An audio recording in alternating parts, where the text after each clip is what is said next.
karena untuk orang yang menopause. Oke, diredam larutan apa ya Pak untuk block nutrition? Kita yang laki-laki yang di atas 50 tidak terkena kanker prostat. Iya.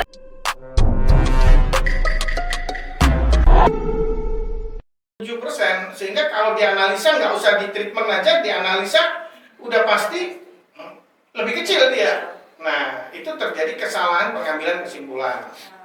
Pertama. Terus kedua, pada suhu di kelor itu, kalau dipetik, reaksi enzimatisnya masih berjalan.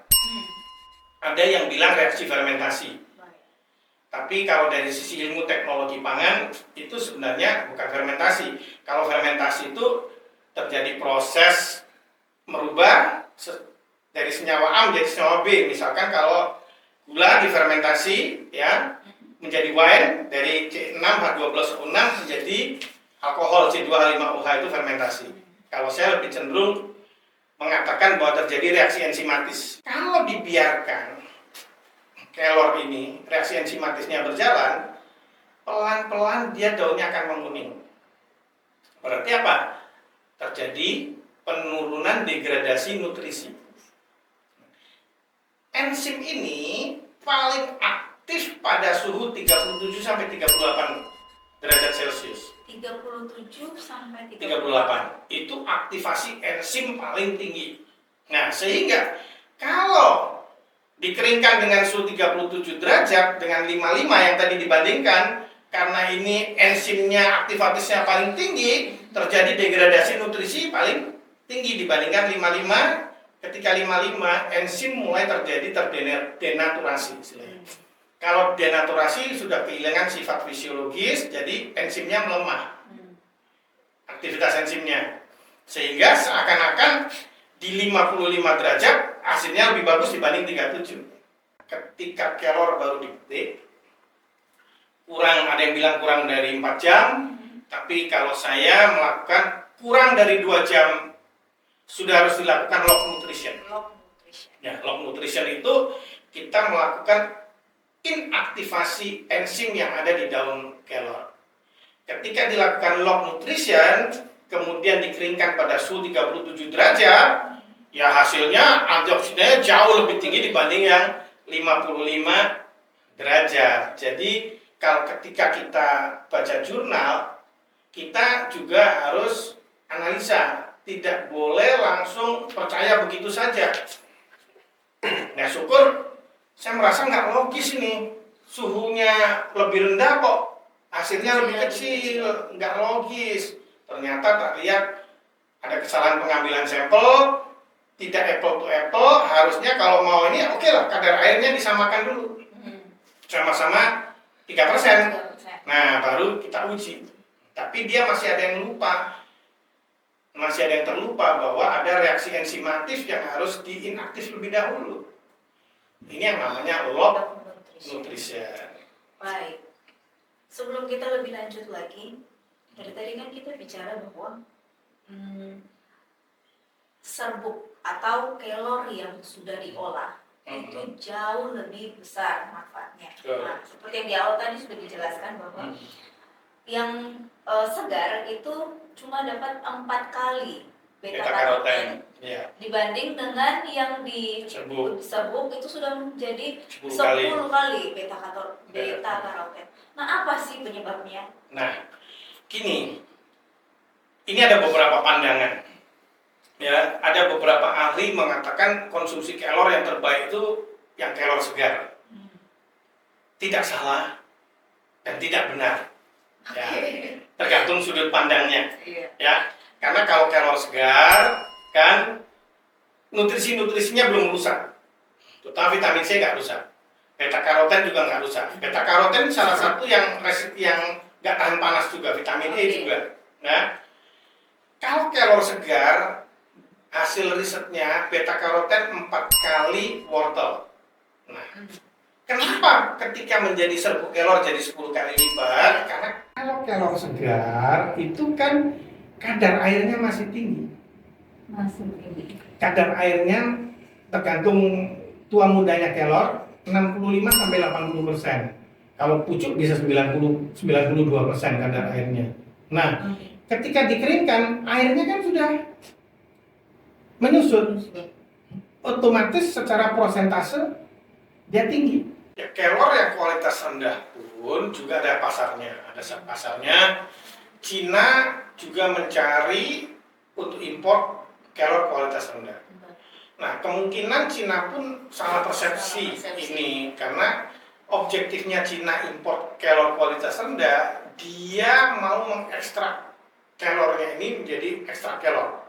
Nah, saya pun ketika berdiskusi dengan Pak Dodi Kusuma dari Lab Biosains Undana, tadinya juga punya paradigma yang sama, bahwa kalau kita mau mengekstrak kelor, mau kelor kualitas tinggi, serbuk kelor kualitas tinggi atau rendah sama aja, karena kita mau ambil ekstraknya.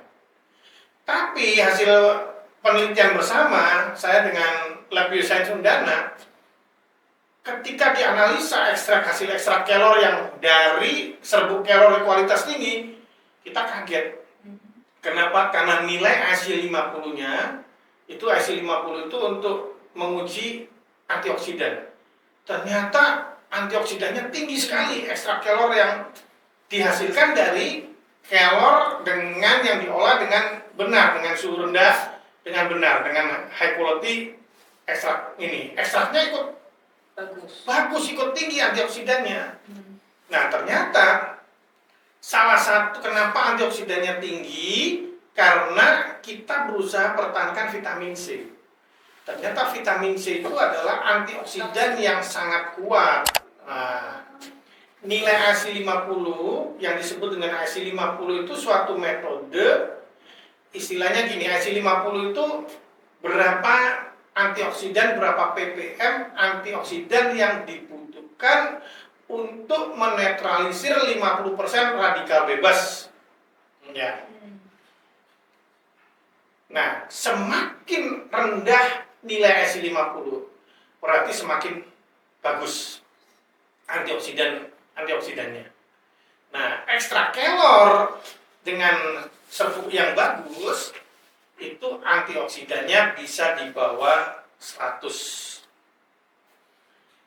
Para kriterianya di bawah 100 itu antioksidan kuat, di bawah 50 antioksidan sangat kuat, menengah 100 sampai 150, di atas 200 antioksidan rendah. Nah, ekstrak kelornya ini bisa di bawah 100, berarti masuk antioksidan kuat. Tapi belum masuk antioksidan sangat kuat. Hasil diskusi saya dengan Pak Dodi, ya, wah ini kita bisa bikin antioksidan sangat kuat nih Pak Heri, dia bilang. Dengan nilai IC 50-nya mungkin bisa di bawah 20. Nah, tapi Pak Dodi belum buka rahasia ke saya, ya, karena ini.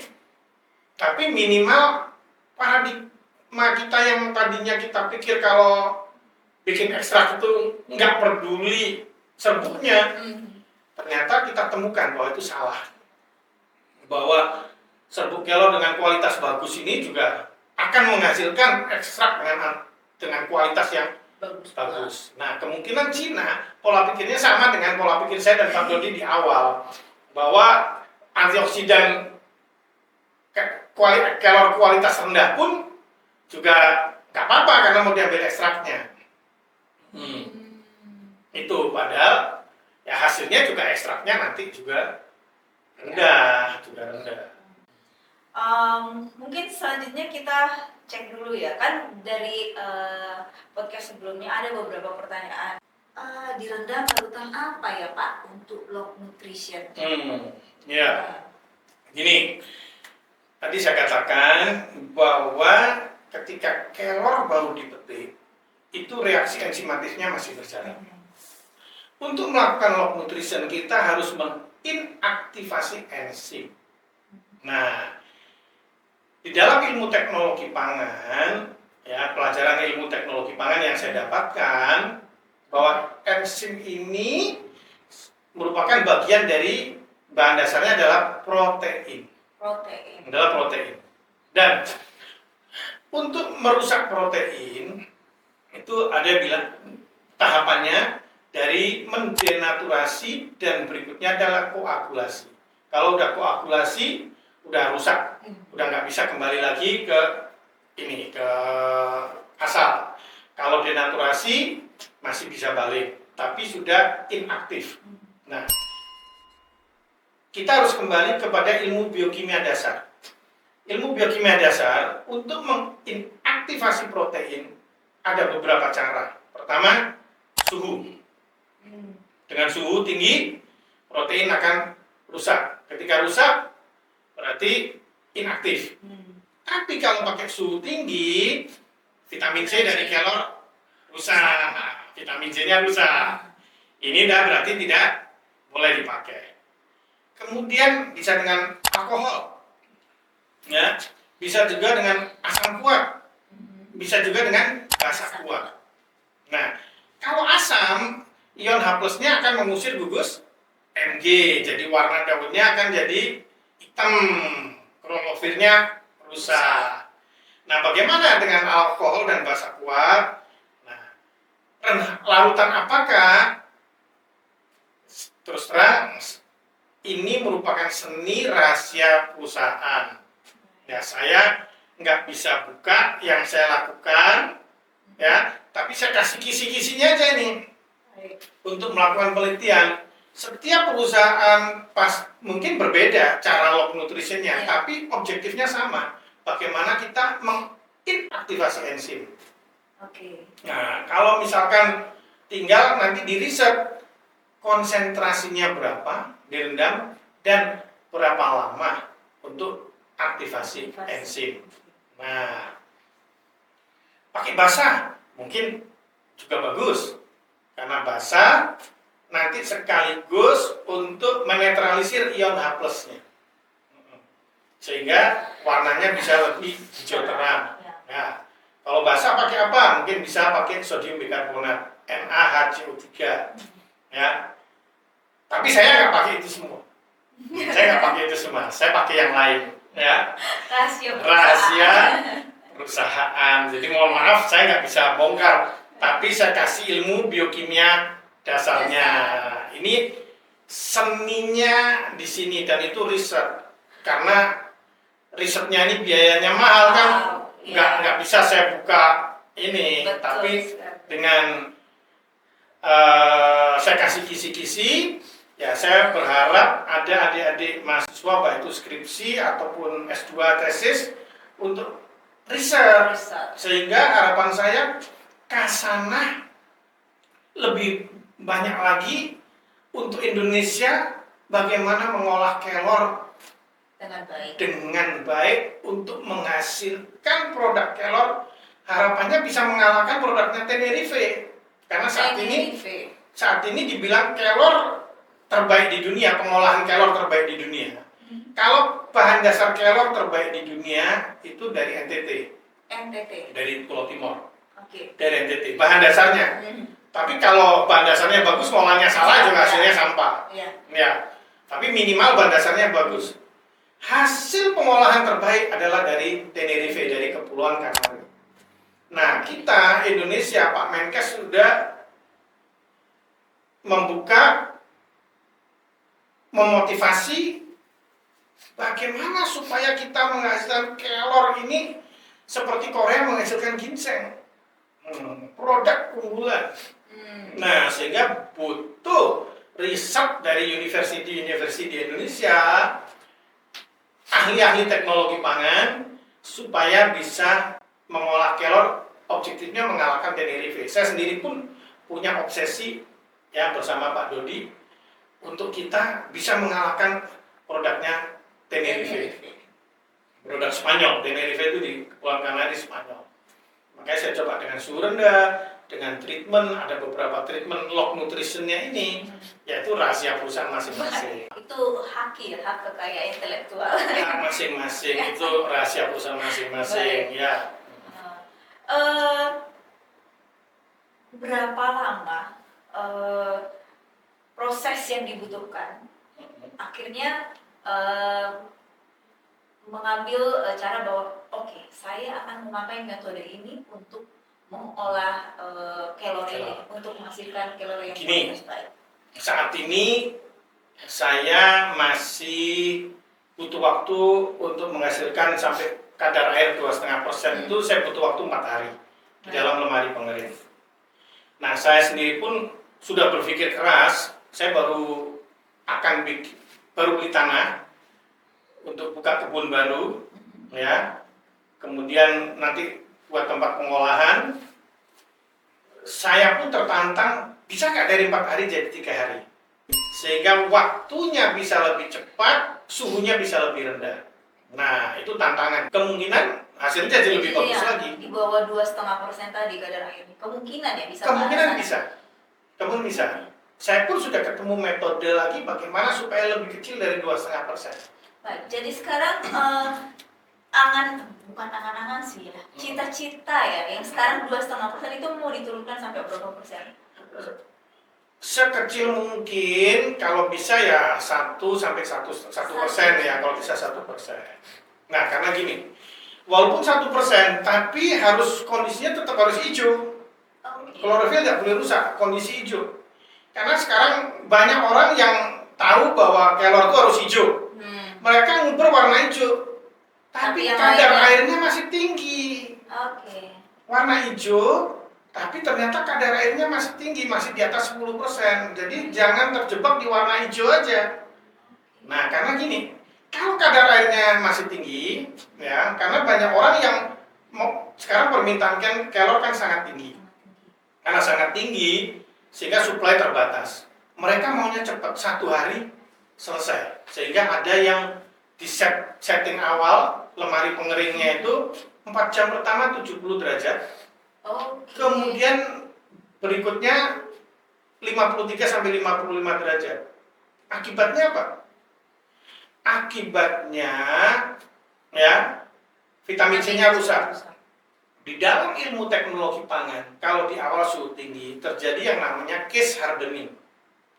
Case hardening itu bagian luarnya kering, bagian dalamnya masih basah kadar air. Apa akibatnya bila terjadi case hardening di kadar air di dalamnya masih ada kadar air? Ya, kalau kadar airnya masih tinggi di atas 10%, mikroba jamur itu akan tumbuh. Dan saya baru dapat info dari Pak Dodi hasil riset pasar. Kalau lab ini kan kadang suka eksperimen untuk riset pasar.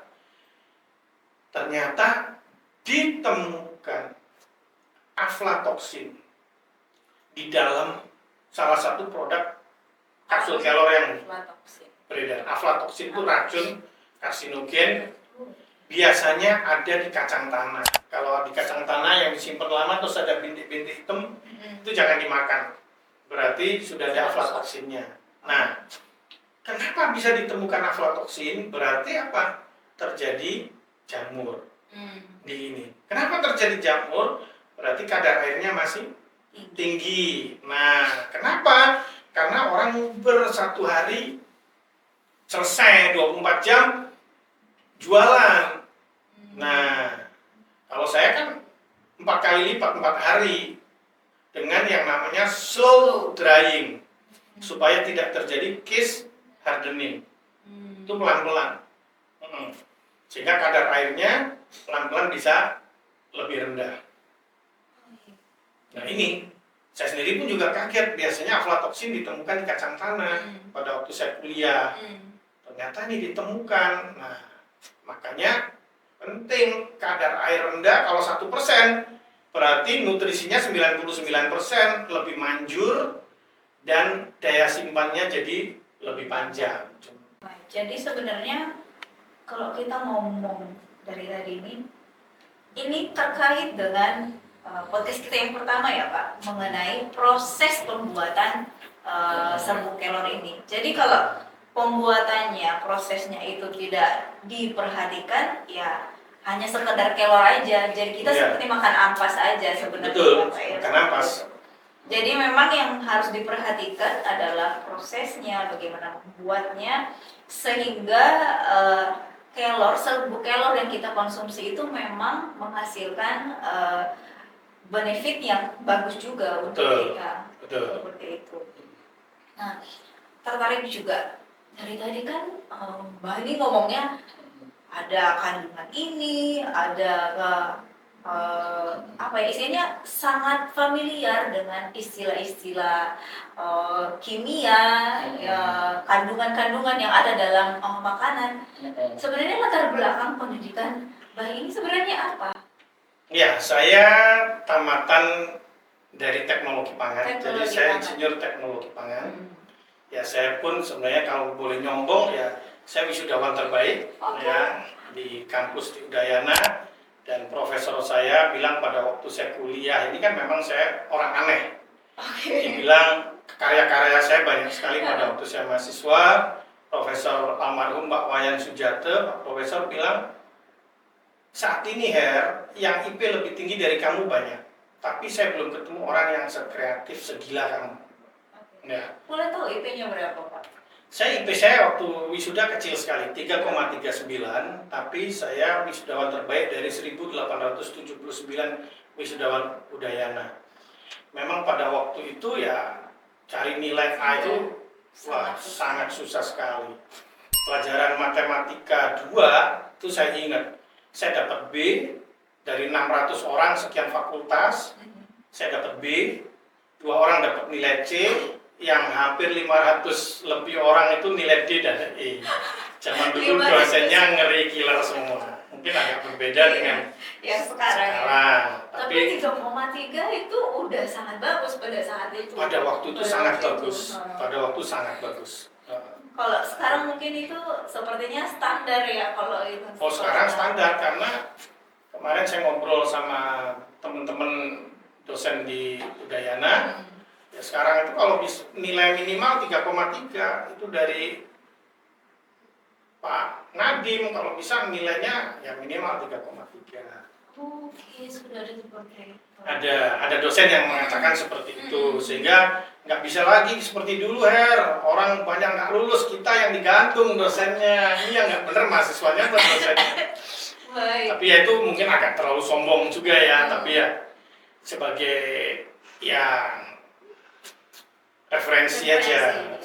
Saya pun expert di ilmu teknologi pangan yang saat ini sedang tertarik dengan anti-aging dan kelor dan korelasi antara kelor dan anti-aging itu apa ya, saya temukan di situ tadi tentang NAD+ ya. Terus juga untuk yang saya temukan lagi karena untuk orang yang menopause. Oke. Nah, ibu yang menopause. Ini ya. seperti apa kalau ujian menopause? Orang kalau menopause itu kan hormon-hormonnya menurun semua, baik testosteron, estrogen, dan progesteron itu menurun. Ya. Nah, kalau estrogen dan progesteronnya menurun, dampaknya apa? Pertama, dampaknya kulit itu akan menipis. Kemudian cemas, mudah stres. Nih, mungkin agak kurnu dikit ya, payudara mengecil. Nah, ibu-ibu pasti nggak mau kan? Nah, progres. Ya, banyak kan sekarang makanya ada bedah plastik dan segala macam. Iya, dan lain sebagainya. Nah, ternyata kelor ini miracle tree juga ini. Salah satu faktor antioksidannya yaitu beta karoten. Itu adalah bahan untuk sintesa progesteron, hormon progesteron di dalam tubuh kita. Jadi kalau ibu-ibu yang konsumsi kelor, ya berarti ada suplai beta karoten yang 10 kali lipat. Kalau kelor 10 kali lipatnya wortel, ada bahan untuk sintesa progesteron. Kalau progesteronnya diproduksi lebih banyak, ya istilahnya kualitas hidupnya jauh lebih bagus. Ke kulitnya ini jadi lebih glowing ya kalau yang sekarang. Tidak keriput. Tidak keriput.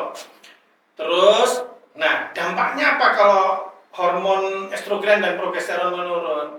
Ternyata hormon-hormon tersebut juga berpengaruh di dalam penyerapan kalsium. Ya. Sehingga kalau hormon itu menurun, kenapa orang-orang tua itu banyak terjadi yang namanya osteoporosis. Nah, karena penyerapan kalsiumnya jadi lebih rendah karena hormonnya lebih rendah. Nah, dengan konsumsi kelor, ya terjadi sintesa hormon-hormon tersebut, ya penyerapannya jadi lebih bagus, walaupun tidak seperti waktu masih muda. Kemudian kandungan kalsium Ca2+ itu kalsiumnya, Ca-nya itu di kelor juga tinggi. 17 kali susu. 17 kali susu kandungan kalsium kelor. Jadi ibu-ibu menopause yang konsumsi kelor bisa resiko terjadinya osteoporosis bisa dihindari, bisa berkurang, dan sintesa progesteronnya pun bisa lebih baik daripada dia tidak konsumsi. Mungkin korelasinya ke sana. Jadi itu miracle tree, makanya dibilang miracle tree dan tree of life tadi. Ya. Podcast yang sedang berjalan sebelumnya ini kita juga membahas mengenai osteoporosis. Nah, di situ dijelaskan bahwa hormon estrogen itu sangat berperan penting dalam proses terjadinya osteoporosis, karena hormon estrogen menurun, akhirnya penyerapan kalsium juga berkurang seperti yang tadi udah Mbah ceritakan, akhirnya terjadi pemeroposan, kemudian terjadilah osteoporosis. Jadi sebenarnya secara tidak langsung kelor juga ini merupakan suatu sumber pangan yang sangat bagus untuk menghambat bisa jadi juga ya. Apalagi kalau sudah terkena juga sudah ada resikonya, sudah mengalami osteoporosis, bisa juga membantu. Karena yang seperti tadi 17 kali kalsium dibanding dengan susu.